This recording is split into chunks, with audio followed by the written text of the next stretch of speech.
మన ప్రభువును ప్రియరక్షకుడునైన యేసుక్రీస్తు శక్తిగల నామంలో మీ అందరికీ శుభములు. ప్రియమైన దేవుని బిడ్డలారా, మరి ఎలా ఉన్నారో?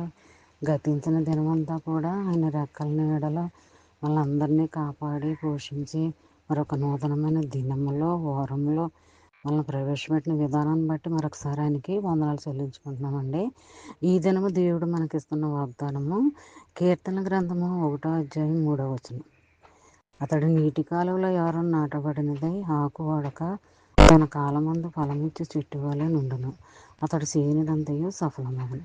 ప్రియమైన దేవుని బిడ్డలారా, ఇందులో ఆదరణకరమైన మాటలు ఏంటంటే, ఎక్కడున్నప్పటికీ నీటి కాలువలో ఎవరన్నా మనల్ని నాటుతాడంటండి.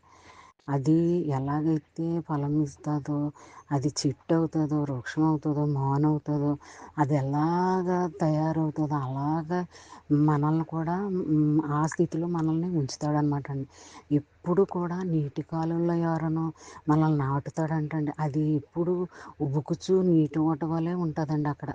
అలాగా మనల్ని ఎప్పుడు కూడా ఎటువంటి బాధ, బలహీనత, సమస్య ఏది అంటనివ్వకుండా, ఇబ్బంది అనేది కలగకుండా, లేమనేది కలగకుండా అలాంటి స్థితిలో దేవుడు మనల్ని ఉంచుతానని ఈ వాగ్దానంలో మాటిస్తున్నాడు అనమాట అండి.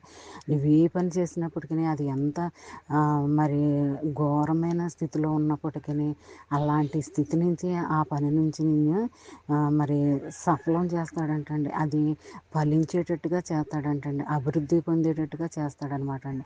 అలాంటి దీవెన ఆశీర్వాదకరమైన వాగ్దానాలు దేవుడు నీ జీవితంలో, నా జీవితంలో, మనందరి జీవితాల్లో చేయాలని మనం అందరం కోరుకుందామండి. ఇప్పుడు కూడా దేవుని దగ్గర నుంచి మనము ఫలాలు పొందుకోవాలండి. మరి అలాగా దిగజారిపోయే గుంపులో మనము ఉండకూడదు. అభివృద్ధి అనేది మనం చూడాలి. అంచెలంచెలుగా మనము దేవుని దగ్గర నుంచి ఆశీర్వాదాలు పొందుకుంటూ ఉండాలన్నమాట అండి. మరి చిన్న వాగ్దాన్ని ఫ్రెండ్ సర్కిల్లో పంపించండి. అలా పంపడం వల్ల మరి చదివిన వారు దీవించబడతారు, మీరు ఆశీర్వదించబడతారు. అలాంటి దీవెన ఆశీర్వాదకరమైన వాగ్దానాలు దేవుడు మరి మొదటి జీవనం మనకి ఇస్తున్నాడంటే అది దేవుని యొక్క కృప కాపుదలనండి.